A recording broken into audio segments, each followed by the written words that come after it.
Kwanza tunapenda kumshukuru Mwenyezi Mungu mwingi wa rehema, ameendelea kujalia afya na uimara sawa sawa kwenye kikosi chetu. Tulikuwa na mapumziko takriban siku 13 na mapumziko haya yaliisha tarehe 6 na tarehe 7 kikosi chetu kaingia kambini moja kwa moja kujiwinda na ligi ya soka Tanzania bara. Kama unavyotambua kwamba tuna michezo takriban mitatu ya haraka haraka usoni mwetu, nikimaanisha mchezo ambao tunakwenda kucheza dhidi ya Mashujaa tarehe 22 kwa mujibu wa ratiba, lakini pia kwa mujibu wa ratiba tarehe 25 tutacheza na Coastal Union pale Tanga. Mchezo wa Mashujaa tutacheza pale Lake Tanganyika Kigoma, tutasafiri kwenda Tanga kucheza na Coast na baadaye tutarejea hapa nyumbani kucheza na timu ya Namungo. Wachezaji wetu wako vizuri na kwa mujibu wa daktari wa timu hatuna majeruhi yoyote kikosini, hivyo kikosi chetu kiko imara na tayari mwalimu Malale 50 ameendelea kuingiza falsafa kwenye ubongo wa wachezaji ikishirikiana na miili yao ili kwenda kutekeleza kile ambacho klabu yetu ya Mbeya City inakitaka. Kama nilivyoeleza awali, tuna nia njema kabisa na nia nzuri ya kufanya vyema kwenye msimu huu wa ligi ya soka Tanzania bara.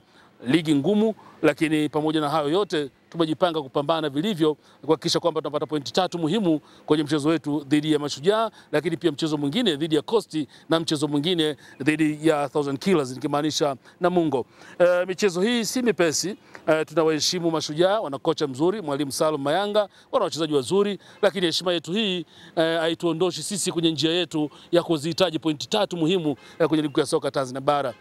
Wachezaji wamefanya mazoezi, wako imara na hakuna injury yoyote, kwa hiyo Mwalimu Malale 50 ana nafasi nzuri ya kuchagua wachezaji wa kusafiri nao kuelekea kwenye michezo yetu miwili na kuchagua wachezaji ambao wataanzisha timu zetu kwenye mechi hizo mbili. Kwa hiyo naamini kabisa kila jambo liko vizuri na kila kitu kiko vizuri.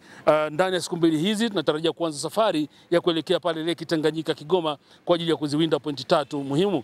Na waambia tu Mashujaa, huu ni wakati mzuri wa wao kujishikilia kwa sababu tumejipanga, tuna mahitaji makubwa kabisa ya pointi 3 ambazo wao wako nazo. Tunahitaji mahitaji makubwa na tunazihitaji pointi hizo 3. Kwa hiyo wajipange vizuri, wajishikilie vizuri, tukacheze mchezo ambao utakwenda kuonyesha burudani safi ya kandanda na kuionyesha thamani ya ligi ya soka Tanzania bara ambayo inashika nafasi ya 5 ama ipo kwenye 5 bora, naweza nikasema hivyo, zile za Afrika.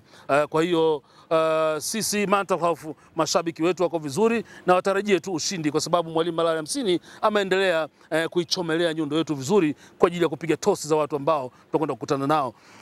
Malengo yetu ni yale yale kwamba safari hii tunahitaji kupata pointi 3 hizo muhimu ambazo zitatuweka kwenye mazingira mazuri ya kutekeleza malengo yetu ya mwaka wa kwanza tangu turejee ligi ya soka Tanzania bara. Malengo yetu safari hii ni kuzitaka nafasi 6 za juu.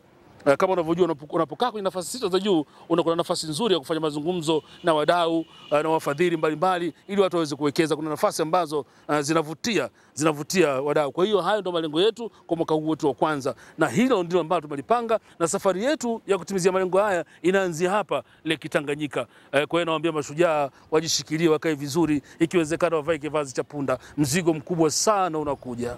Naam, hapa nimekwisha kamilisha kuzungumza na afisa habari wa timu ya Mbeya City Wagonga Nyundo kutoka hapa mkoani Mbeya, ambapo tayari amekwisha kutueleza mipango mikakati ya kuhakikisha wanaifuata Mashujaa kutoka kule mkoani Kigoma. Kubwa zaidi ni hali ya kikosi jinsi kilivyokuwa kamili kuifuata na kuanza safari kuelekea mkoani Kigoma, na namna malengo na timu jinsi ilivyojipanga kuhakikisha pointi 3 muhimu za timu ya Mashujaa zinapatikana na wanazipata ugenini pasi na kusuasua. Kutoka hapa katika afisi za halmashauri ya jiji, mimi ni Saa Kilongo, mpaka wakati mwingine, na hii ni Machweo TV.